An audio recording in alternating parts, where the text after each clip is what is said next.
Hazrat Muslim had taken with him his two sons, Muhammad and Ibrahim. After Hazrat Muslim was killed, Muhammad and Ibrahim were also arrested and put into a dungeon. It is said that Muhammad was just 8 years old and Ibrahim was 10 years old. On the 20th of Zulhajj in 60 Hijrah, when the jailer came to give the children their evening meal, he saw them saying their prayers. The jailer waited. When the boys had finished their prayers, he asked them who they were. When the jailer learned that they were the sons of Muslim ibn Aqil and the grandsons of Imam Ali, he let them escape. The children came out of the prison. It was a dark night. Their first thought was to go to Imam Hussein and warn him not to go to Kufa. Everywhere they went, they found the roads blocked by Ibn Ziyad's soldiers. It was impossible to get out of Kufa. Now it was almost daybreak. Where could these two young boys go? They found themselves by the side of the river Euphrates. They drank some water from the river and then went up a tree to hide for the day. Just then, a woman came to the river to get water. She saw the two young boys and asked them who they were. Ibrahim said, "We are two orphans.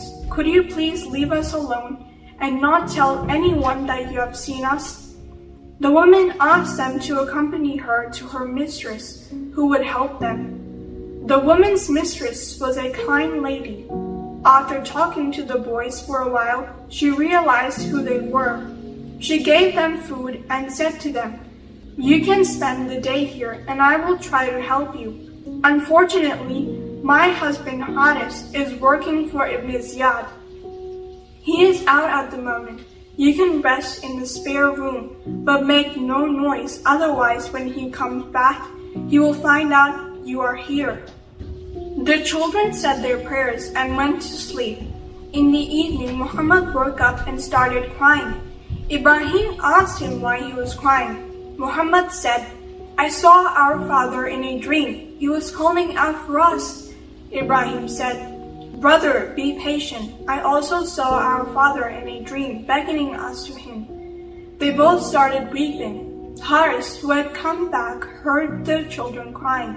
He opened the door and asked the children who they were. On learning they were the sons of Muslim ibn Aqil, he tied both the boys to a pillar. Haris's wife tried to stop him, but he beat her up. Haris wanted to collect the reward which Ibn Ziyad had offered to anyone capturing the children. The children spent the whole night tied to the pillar. In the morning, Haris dragged them to the riverbank. He took out his sword. Ibrahim asked him, "Haris, are you going to kill us?" Haris said yes. Ibrahim said, "In that case, give us time to finish our morning prayers." The two boys said their prayers. They raised their hands and cried out, "Inna lillahi wa inna ilayhi raji'un." "O Allah, we are coming to you.